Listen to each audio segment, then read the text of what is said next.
Okay, so for this class, we're going to continue from where we left over in the last class, and we were pretty much done with understanding how the principles of quantum physics work, and we went over a few really good formulas. We talked about how energy can be expressed in terms of Planck's constant and frequency, and the notion of if a higher frequency is there for any particle, the energy that it contains is higher. And we talk about this especially in the context of light particles, that is to say photons. So we also looked at the photoelectric equation, where we implemented the idea of photons coming in and there being a metal, and the electrons in the metal, that is of the atoms in the metal, absorb the energy from the photon, and it is a one-on-one collision, and the electrons then gain all of that energy and get free. And in these cases, we are often simply talking about the valence shell electrons, and pretty much always we're talking about valence shell electrons. And the reason I would like to add some context to it is why is it that it's just valence shell electrons? The reason I say this is, consider an atom. Consider there to be some amount of nucleons inside, okay? That is irrelevant to the conversation we're going to have right now. So there is a nucleus, and then there are multiple orbits, let's say, okay? Let's consider 2 for now. And the outermost shell, let's consider this. So in the outermost shell, I have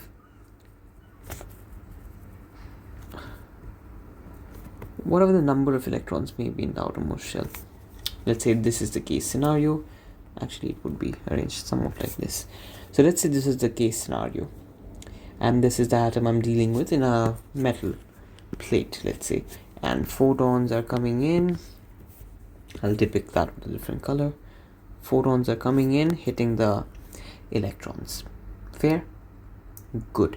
Now, in case of this electron, I'll say this is bounded by some electric potential energy due to having the nucleus over there. So it's attracted by the nucleus, hence it is in orbit, my friend. So there's no reason for the electron to be in orbit if not attracted by the atom. There are more nuances to it. Obviously, the electron has to have a certain energy for it to be in orbit. All of that is true, and we will also touch on that matter, that how electrons stay in orbit, or why do they stay in certain orbits. What is the reason for that? We will definitely talk about it. That's pretty much the last thing we talk about today in this chapter. So yes, this electron is definitely bounded by this nucleus that you have, that is attractive forces. And so the EPE of this, let's say, is somewhat small. 0, I'll assume it to be 0.2 eV, or let's say 0.4 eV, just for the sake of it. And then this electron that you have has a more negative electric potential energy. Can you tell me why? I'll answer. And the reason for that is it's closer to the nucleus. So this nucleus has a net positive charge, and this electron has a net negative charge. So you remember from the electric fields topic that the closer you are to the other charge, the greater the magnitude of electric potential energy. Now, if we are talking about negative charges, attractive charges, that is negative and positive, then the value of electric potential becomes more negative. So the magnitude of EPE increases, but the value itself becomes more negative. So in this case that you have with you, what's going to happen is the electron, as it is closer to the nucleus, will have a larger magnitude of EPE. So the EPE of this, let's forget about the EPE, I'll call it energy level. Okay, the energy. Okay, So the EP of this, or the energy of this, would be some larger negative value. Let's call it 1.8 eV, because it's closer to the nucleus. Granted, you understand that and appreciate this. Understand the fact that between these two levels, there's this net difference in energy. That is to say that this electron, to go to this energy level, needs to gain how much energy? Let's find the difference. So minus 0.4 minus 1.8, and the value that we get will be, well, there's 6 plus 8, so 4, 14. So it is going to be about 1.4. So the gain of energy that we need, del E, that we need for this electron in the first orbit to move to the second orbit, so to go from n is equals to 1 to n is equals to 2, first quantum shell to second quantum shell, the energy that I need to provide to this electron is what? 1.4 electron volt. Keep that in mind. Now, when photons are coming in, my friend, when photons are coming in, let's say it carries, any large value, let's say 2 electron volt. That is the energy of the photon. Okay? And let's think of two possible case scenarios. The photon, which has 2 electron volt, can hit the electron in the first quantum shell. It can also hit the electron in the second quantum shell. Let's assume that. And what happens when it hits the electron in the first quantum shell? Sorry, my bad. In the second quantum shell, that is the valence shell. What happens in that case? Well, what will happen is this electron only needs 0.4 electron volts to be set free. So you can say its work function is 0.4 electron volts. That is of the electron in the outermost shell. And that is also true for this electron. It's the same thing. Hence, it will simply have 1.6 electron volt worth of kinetic energy, K max, and this electron will leave this atom.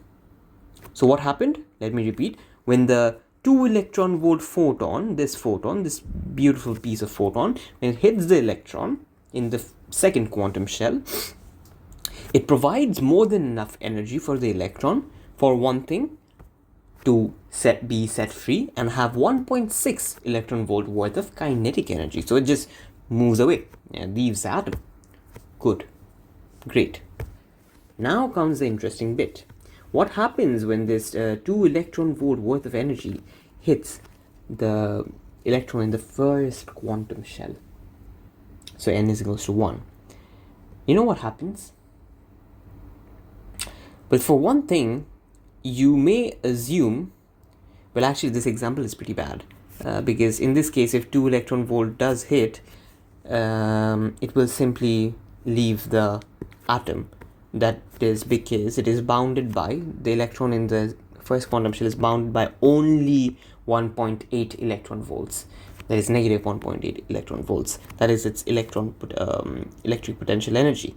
So if 2 electron volt hits it, it will have a K max of 0.2 electron volt and it will be set free. However, the example I wanted to paint was a bit different, but this is also important. If this amount of energy is hitting the electron and the electron has an energy level, is at an energy level of minus 1.8 eV, well, the electron can be set free. However, if let's say I take another different example, let's call this 1.7 electron volt. So over here, the energy needed would be like, what was there initially? So 0.3 less. So 1.3. Anyways, so if 1.7 electron volt is coming and hitting the electron in the, in the n is equals to 1, what's going to happen? What do you think is going to happen? So 1.7 is coming in, worth of energy, and hitting the electron in the first quantum shell. Well, it has an energy of 1.8. That is, it needs 1.8 electron volts to be set free. Okay? But it doesn't, the photon is not providing 1.7. So will this electron leave? For one thing, no. Well, what is the other possibility? The other possibility is you could have this electron be excited to the next quantum shell. That is n is equals to 2. Valid. So let's figure out what is the energy difference between the first quantum shell and the second quantum shell. Let's see. So the difference that we found out was 1.4 electron volt, right? So if 1.7 electron volt is coming in, do you think the electron over here is going to move to the second quantum shell? Answer is no. Sure, you're providing 0.3 more electron volt than required to move to the second quantum shell, but it is simply not going to do that. You know why? Because providing 1.7 electron volt simply means that there is not enough energy, or there is more than enough energy in this case, for it to move to this orbit. So you know what will happen? The electron could move to N2 and will have excess energy. How much excess energy, you ask? 0.3 eV excess energy. Okay? Now this 0.3 excess energy you have to consider with the fact that the electron itself initially had 1.8 electron volt, minus 1.8 electron volt. Okay? So when you're providing 1.7 worth of electron volt, positive 1.7 worth of electron volt, and the electron initially had, let's say, around minus 1.8 electron volt as mentioned, so it still has a net deficit of 0.1 electron volt. And with this amount of energy, electric potential energy, negative electric potential energy, it would mean the electron would have to stay in orbit somewhere further away from n is equals to 2. Because at n is equals to 2, what is the energy level? Minus 0.4. So now it has minus 0.1 eV. That is, it absorbs 1.7, the electron in the first quantum shell, and it had minus 1.8 eV. It gains 1.7 eV, has a net negative minus 0.1 eV. So with this energy, it has to form a different orbit, that is at n is equals to 3. But that is not possible. This atom does not allow that. It doesn't have an orbit at that distance, which is why this excitation for the for the first quantum shell is not possible. Is not what? Possible. Okay. So for one thing, that if I do provide 1.7 to the first quantum shell electron, it will still have minus 0.1 eV worth of energy with the electron. So it's still attracted by the nucleus. That is the point I'm trying to put across.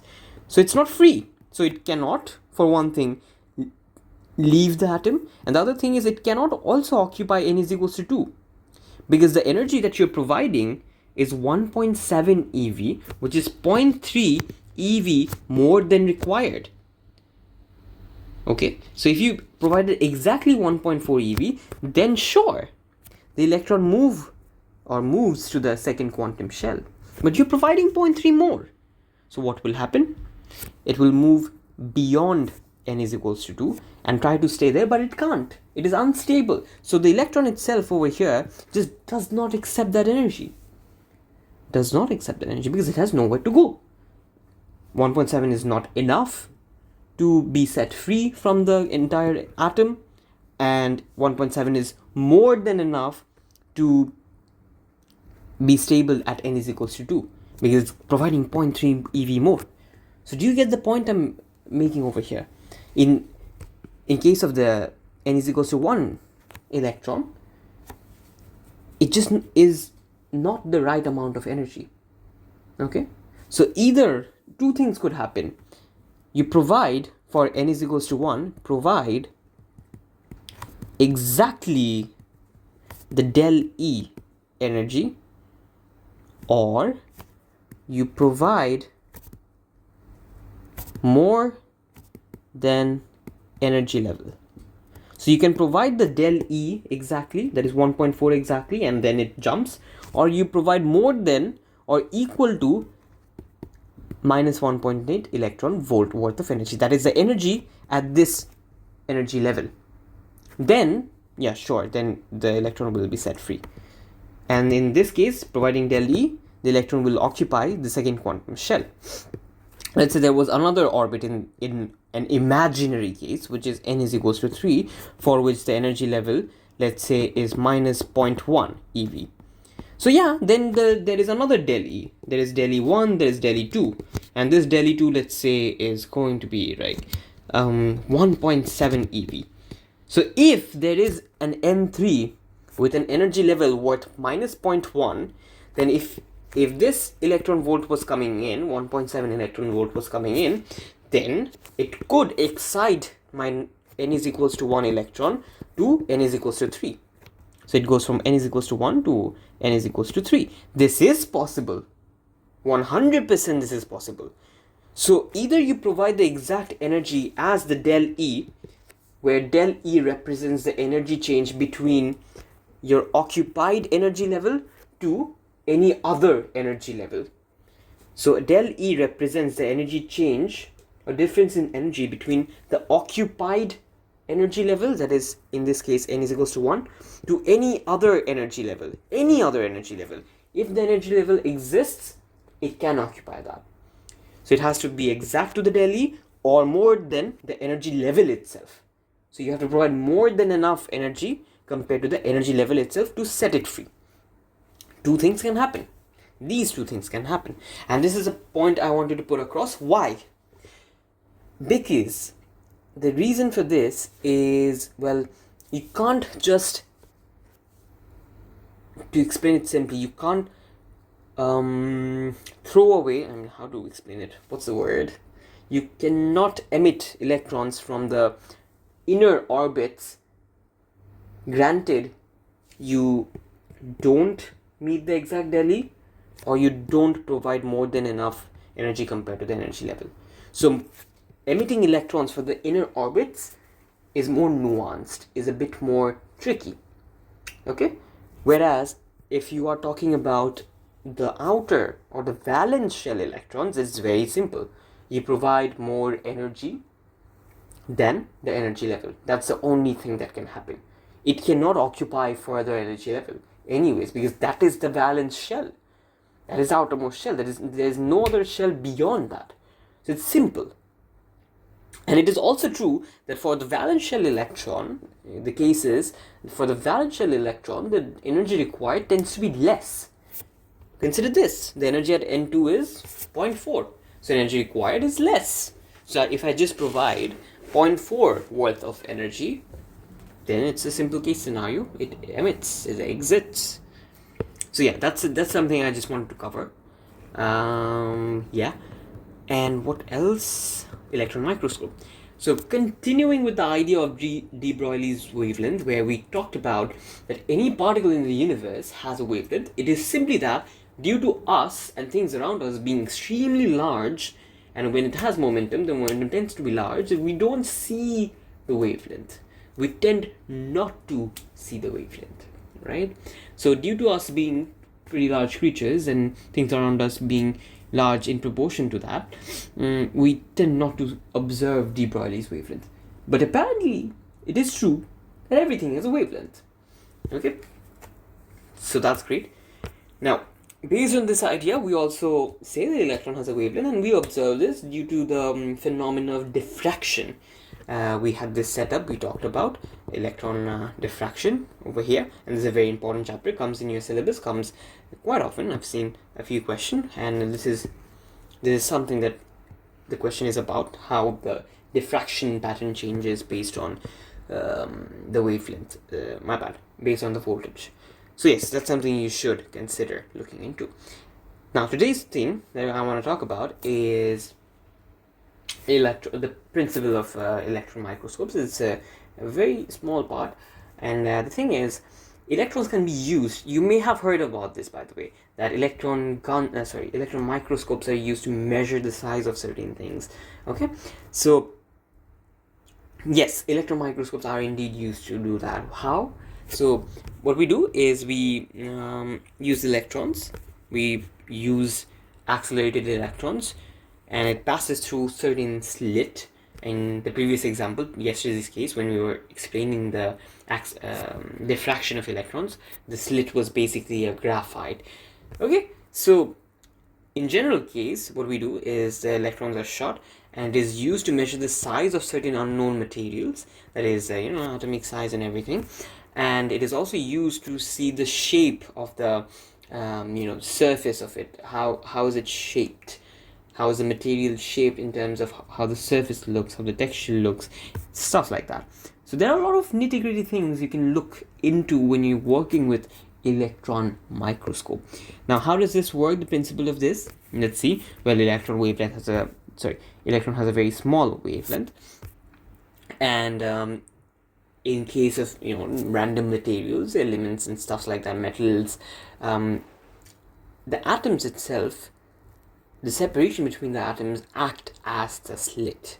Okay, and the diffraction is only observed or seen, or the phenomena takes place when the slit separation is approximately equal to the wavelength of the thing coming in. It can be a particle, it can be anything, and broadly particle, yes. So when the particle comes in with a certain wavelength, if the wavelength is similar to the slit it is passing through, then diffraction is observed.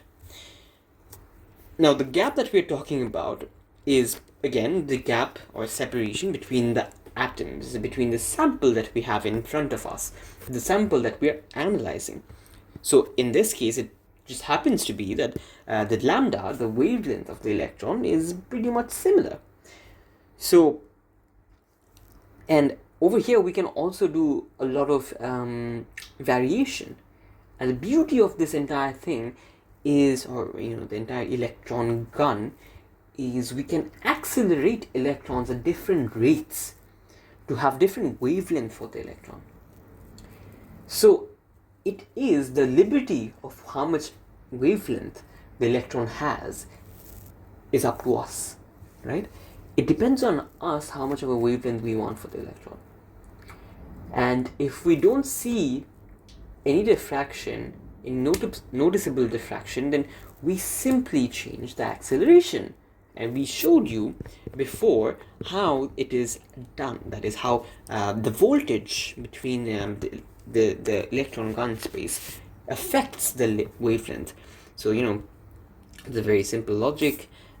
The acceleration, that is the potential difference, provides the kinetic energy, and kinetic energy is simply related to the velocity of the particle. And then when we relate p is equals to mv with the wavelength equation, that is we include momentum, we observe that as the velocity increases, wavelength decreases.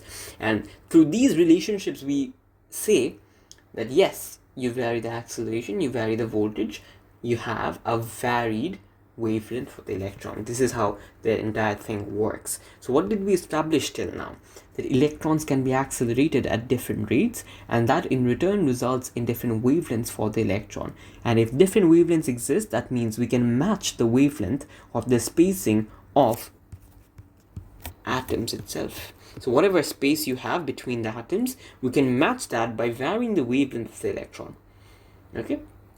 And by that, we have a separation or a wavelength similar to the separation, hence maximum diffraction can be seen, or observable diffraction can be seen, or measurable diffraction can be seen. Fair?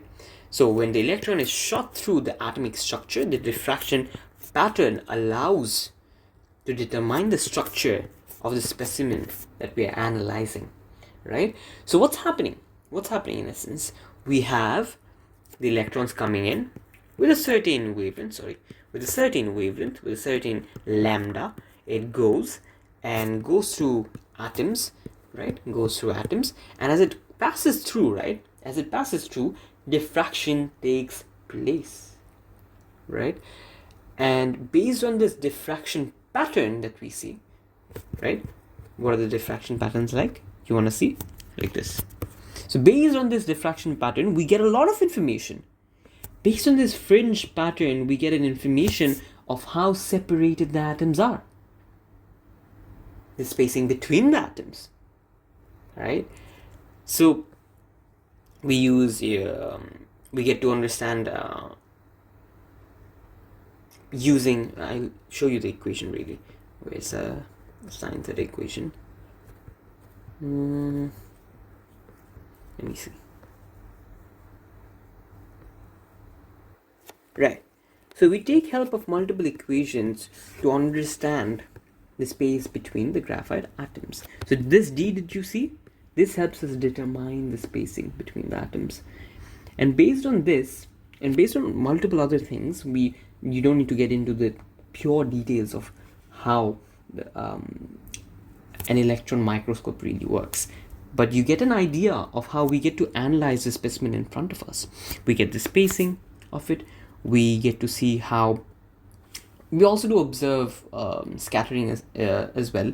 So that is important to us as well to understand the material that we are analyzing. So there are multiple aspects to it to understand or get a picture of what the material looks like on the surface. But this itself, one concept that you're seeing, that getting to know how the atoms are spaced gives us an important information about the arrangement of the material, right? So that to me is a great or very clever setup, an experimental setup that allows us to know more about the natural or physical things around us.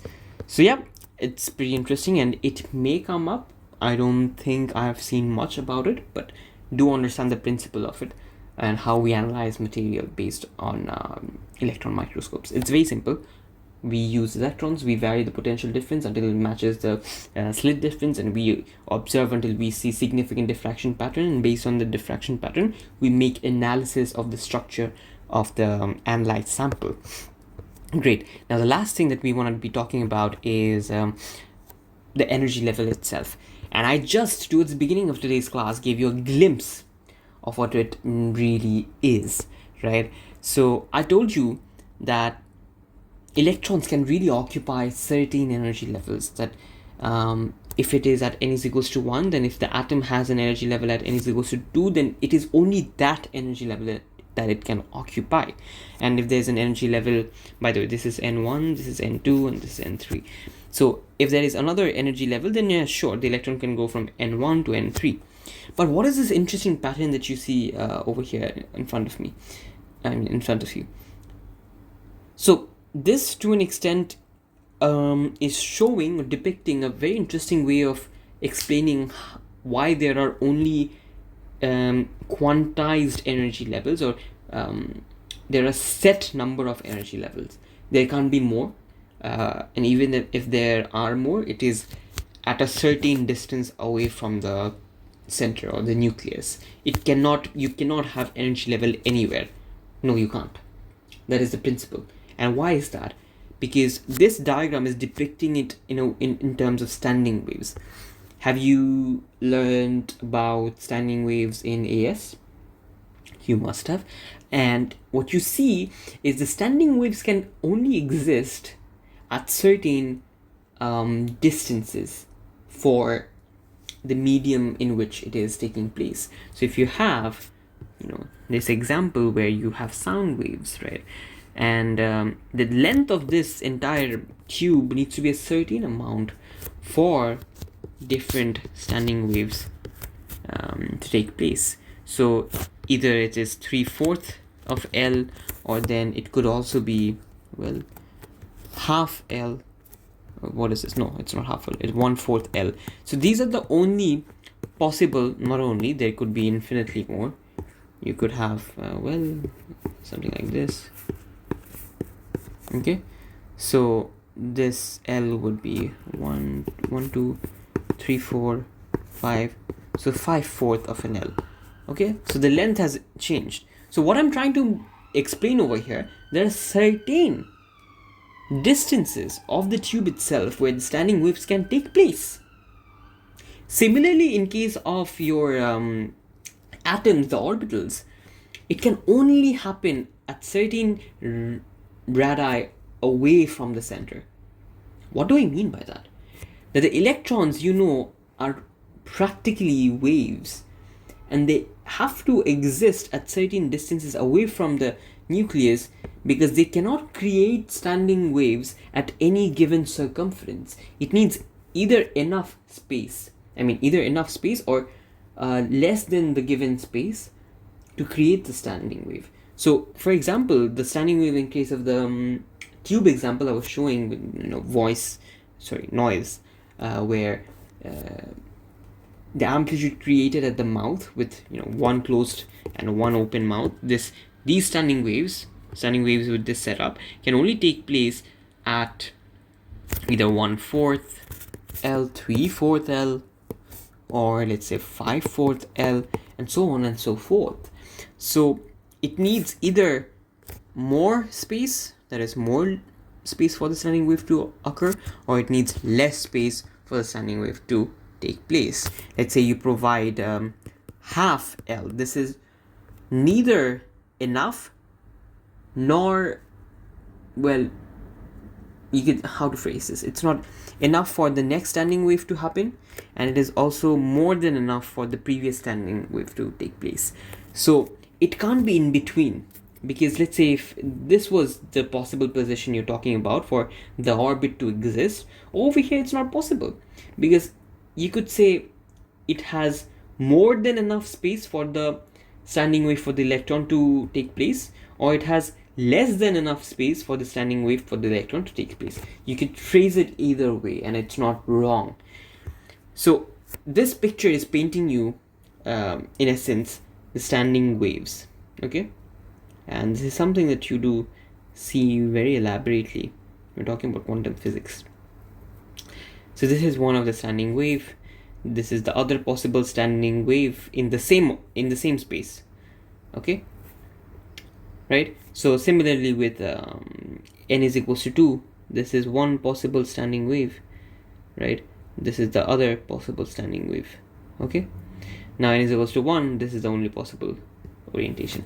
So my point to you guys is that it needs enough space or less than the provided space for the standing wave to take place. So there are only certain amounts of energy that the electron can take place as a result of this. What do I mean by this? The wavelength is related to our frequency, and frequency is related to energy. What does this mean?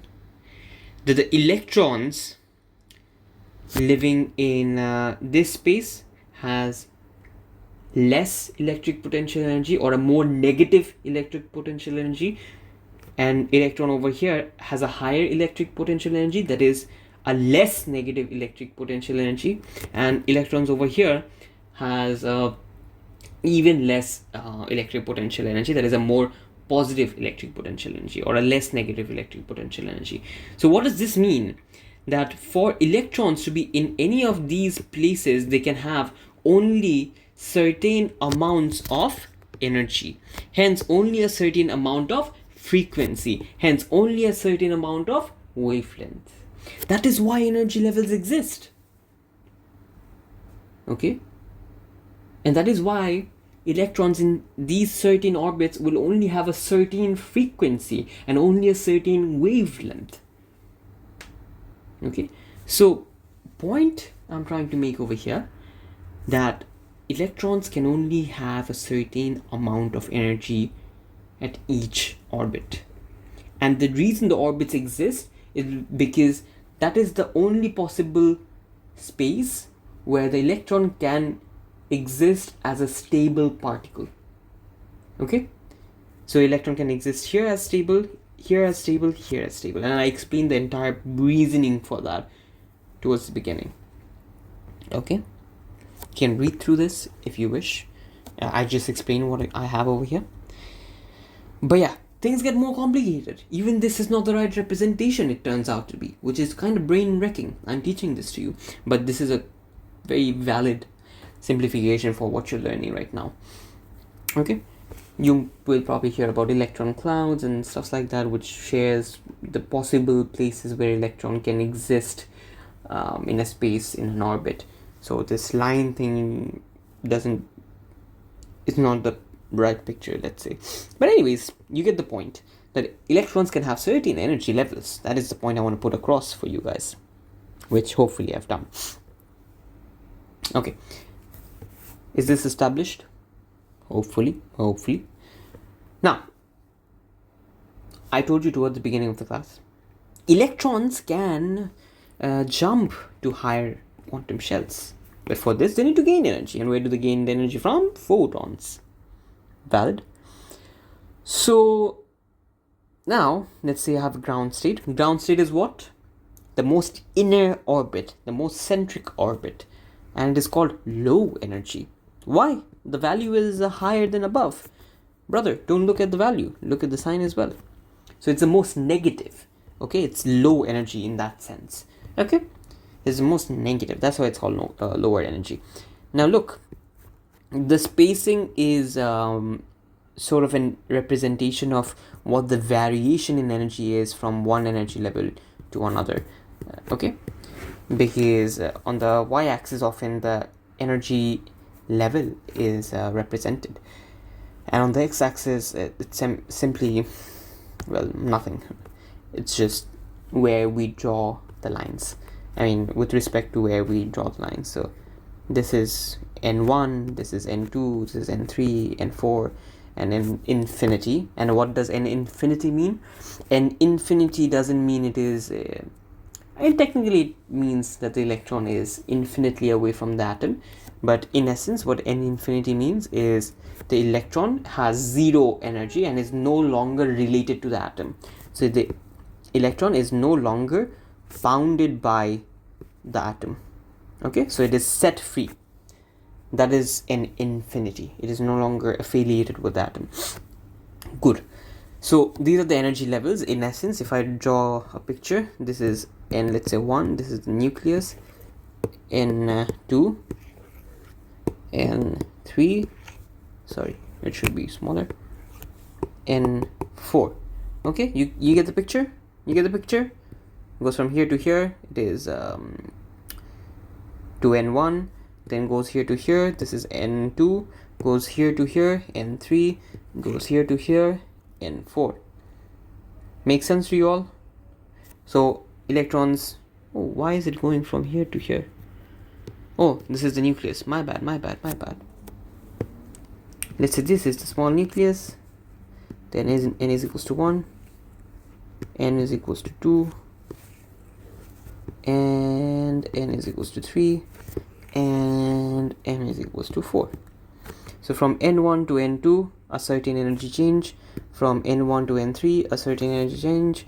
From n1 to n4, a certain energy change. Are these the only possible energy changes? Not at all. Don't get confused. From n2, it could go to n3. From n2, it could go to n4. From n3, it can go to n4. Okay? So these are the, what we call, absorption energies. So these deltas, del E, these are all different del E's, different change of energies. Please keep in mind, none of these delta energy or change in energy are same. Literally none. They can be similar, but not same. None of these are same. So all of these changes in electron position requires a certain energy, del E, and exactly this amount. If more, not possible. If it is way more than the energy level or more than the energy level itself, energy level energy, then it will probably escape the atom. But it does have more nuance to it. But for now, let's keep it simple. Yes, if it has more than enough energy than the energy level itself, then yes, it will escape. That is, if we provide more energy than the energy level, it will escape. But if you provide less than that, but more than the del E, any certain del E, it will just do nothing. It won't absorb the energy. Nothing is possible in that case. So point is, you provide enough energy, okay, and exactly equal to del E for the energy change to take place, or for the energy level change to take place. Great, establish the idea. Good, good, good. So who is providing this energy, my friend? Photon.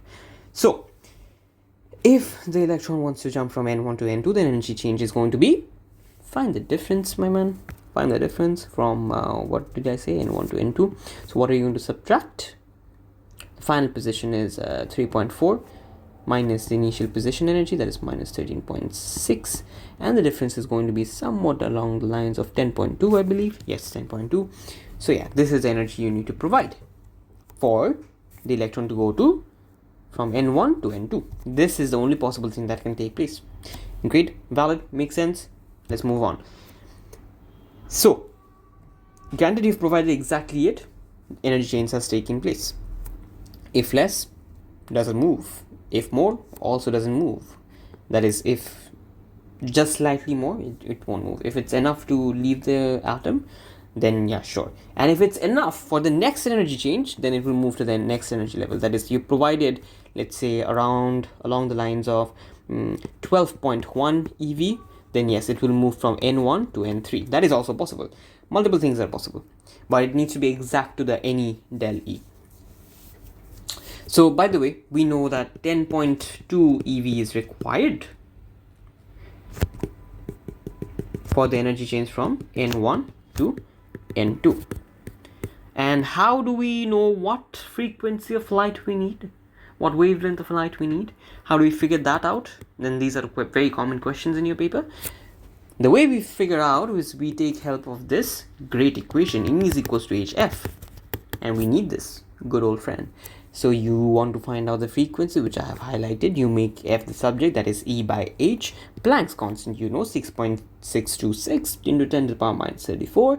Numerator, you're going to have 10.2 times the amount of charge one electron has.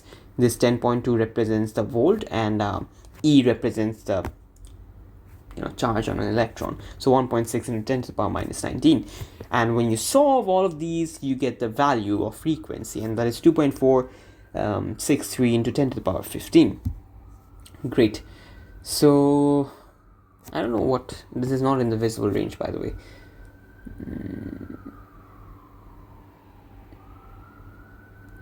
Yeah. Yeah, this is not invisible. Why is this frequency so high? Okay. Fair. Anyways, so now let's say you want to find the delta. Sorry, why am I saying delta? You want to find the lambda of the. Oh, okay. Why am I analyzing frequency? Right. Yeah, let's say you want to find the wavelength, because we tend to know light wavelengths, and we tend to relate or easily find out which visible light it is, or which light it is, or EM wave it is in the EM spectrum, by just listening to or knowing the wavelength. So let's say for simplicity, we want to find the wavelength and not the frequency. How do you find the wavelength? It's simple. V is equals to lambda C, right? Sorry, lambda F. And you make lambda the subject, you know the frequency, and V is always same for EM waves, and that is 3.8 into 10 to the power, 3 into 10 to the power 8. So in that case, it is a very simple calculation. You make wavelength the subject, 3 into 10 to the power 8, divide by the frequency itself, and ultimately what you have is the wavelength. And now this, of course, is valid. This is in the visible spectrum. What I was doing is I was thinking of the frequency, and I was like, why is this so large? This can't be visible light. And when I remember making this question, I was thinking of visible light. Anyways, point is, I don't even know if 122 is could be visible. I don't remember. What is, I'll just check for the sake of it. What light has 122 nm wavelength? Why is this not giving me any answer? Okay, so it is a far ultraviolet. Great. So it's near, it is around UV. Okay, interesting.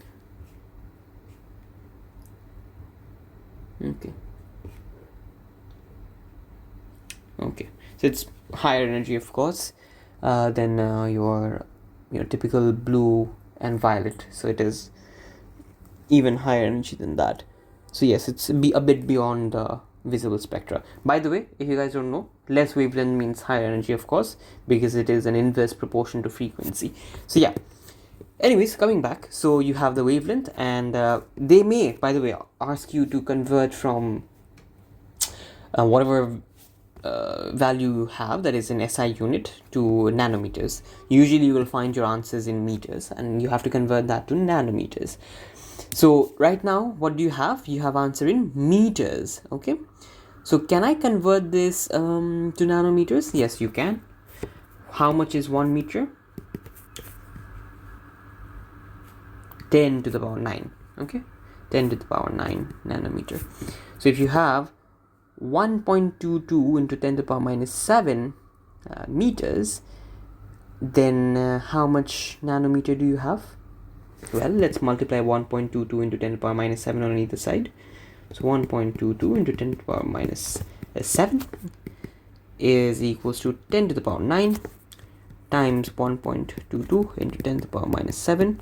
So ultimately what you will have is this 9 plus minus 7 will become 10 to the power 2. So ultimately you will have 1.22 into 10 to the power 2, which is 122 nanometer. This is a very elaborate step to show you that wavelength is 122 nanometers. Make sense to you lot? Hopefully the answer is yes. So yeah, this is how it's done. This is how we find the exact frequency or wavelength we need for any energy change, that is any excitation. By the way, this process is called excitation. When it goes from a lower energy level to a higher energy level, this is called excitation. So I'm exciting the electron by providing it enough energy. Fair enough. Oh, I wrote it over here that it is UV. I forgot about it. Nice. Okay, so ground state. What is ground state? As explained, it is the minimum energy an electron can have when orbiting an atom. Okay, let's look through the summary. Currently, we have seen that if electrons receive the exact energy difference between successive quantum shells, it can move up to the next shell by absorbing that energy. This process is known as excitation, which I just discussed. As the electron moves up to a new energy level, they are said to be in an excited state. So the reason this is given a different name is this is not exactly stable. What do I mean by that? An atom as such as this, which has 2 electrons, and then this, right? So if I'm exciting this electron to this energy level, that is n is equals to 2 from n is equals to 1, what am I doing? I'm emptying the energy state at n is equals to 1 to occupy energy level at n is equals to 2. Now when this happens, the atom somewhat looks like this. So there's an electron here, and now there's an electron here, there's an electron here, and there's an electron here. So this entire atom is now technically unstable because there's a vacancy over here. And if you have studied chemistry very closely, you know this is not a stable way to have an atom's electrons organized. And we don't want this. So what do? So we do nothing, which is observe the atom. So what happens is, chances are electrons can also de-excite. Okay, and that is something we'll discuss later on as well. So yeah, what have I written over here? So the electron can also choose to skip an energy level, that is move directly to n is equals to 3 from n is equals to 1, and the electron in that case exactly needs 12.09 eV with respect to our previous example, and that is something we discussed, that the energy changes just should be exact to any energy level change. As long as it is exact to any energy level change, it's a valid energy level change, no problem. So yeah, we've seen that electrons can also move from a higher energy level to a lower energy level, and this is often called de-excitation. So what I was saying is, with an electron having occupied a higher energy level through excitation, chances are with time it is also going to de-excite. It is going to release energy and go to the lower energy level, because that is a more stable form of the atom. So de-excitation does indeed happen, okay, and we're going to look into that as well. And yes, as mentioned, that towards the beginning of the class again, we said that electrons can also leave their orbit entirely. So it can be from n is equals to 1, n is equals to 2, n is equals to 3 as well. And that process is known as ionization, because you're leaving behind a net positive charge when the electrons are escaping. So that is possible as well, but you just have to provide more energy than the energy level itself. Hopefully I've cleared enough concepts with that. I've tried to cover the basic grounds with it, and we are going to talk about the last thing, and that is called line spectra. And over here we consider both absorption spectra and emission spectra. So what does the absorption spectra look like? Something along these lines. And what does hydrogen emission spectra look like? Something like this. What does this mean? I'll explain, of course. I'm not just going to say this and leave it at that. Look, with respect to an absorption spectrum, let's say, do I have an diagram? No. Nope. Okay. So let's say I have, where do I explain? I do explain this somewhere. Is it in nuclear physics? Or medical physics? Could be somewhere. Anyways, point is, you have some sort of light coming in, usually visible light, as you can see over here. Could be anything really. Light comes in, and there's some sort of gas or some sort of an element. Something is there, probably gaseous element of some sort, and as the light passes through, you know what happens? The electrons are going to absorb the energy, and it is going to be excited. So when this same light leaves from the other side, it has a few less photons. What did I just say? It has a few less photons. So when this light is now captured and analyzed, we see something called absorption spectra. So the gas basically absorbed a lot of the photons, and when the light came through that and we analyzed the light that passed through, when we analyze that, we see there's an absorption spectra. Oh, I teach this in astrophysics. Yeah, I remember now. So yeah, when that light is absorbed, we see something called absorption spectra, because some of the photons are missing, and those missing photons are seen as the absorption lines or the dark lines. Now the emission spectra is what? So let's say you have a hot cloud of gas, and chances are this is at an excited state, because if you have shown light on it, it is going to be absorbing the photons, and then if you have some detectors around it, when we receive the light from the gas, it is going to only provide light photons at certain energy levels. Those are called emission spectra. So let's say this hot gas, it is already at an excited state. There is atoms in it, and the electrons in the atoms are already excited. So they already gained energy by some means and are at an excited state. And now it is, as we cool it down, it is going through a de-excitation process and emitting photons. And when emitting photons, and we capture that, we see the emission spectra. And this is the emissions and absorption spectra of hydrogen. And by the way, notice that the lines are in the exact same place. So if I'm talking with respect to hydrogen, when I am going through the excitation process, right, and I capture the escaped light, I get this. So these are these energy levels. So let's say it is going from N1 to N2, N1 to N3, N1 to N4, and N1 to infinity, that is completely escaping. Or it can go from N2 to N3, N4, and infinity, or it can go from N3 to N4, N3 to infinity. So a lot of the different things can happen. It can also go from N4 to just escaping, which can happen at a lot of wavelengths. Anyways, the point I'm trying to make over here is these are the possible lines that you can see. like let's say 4, 7, and 9. So around 9 very visible lines you should be able to see in the absorption spectra. Okay, but the thing is, the hydrogen only has a set number of electrons, right? And within the visible spectra, only a certain number of these energy gaps are going to be visible. Okay, so due to that fact, when you're just observing the visible spectra, let's say you're only observing 4, I don't know the real number, I'm going by the picture I have in front of myself, so I'm just explaining why you don't have all of these lines or energy differences. The reason is, as mentioned, the energy changes happen at a range of frequencies and wavelengths, so it is not necessary that all of those are in visible spectra. So the ones in visible spectra, you're looking at it right now.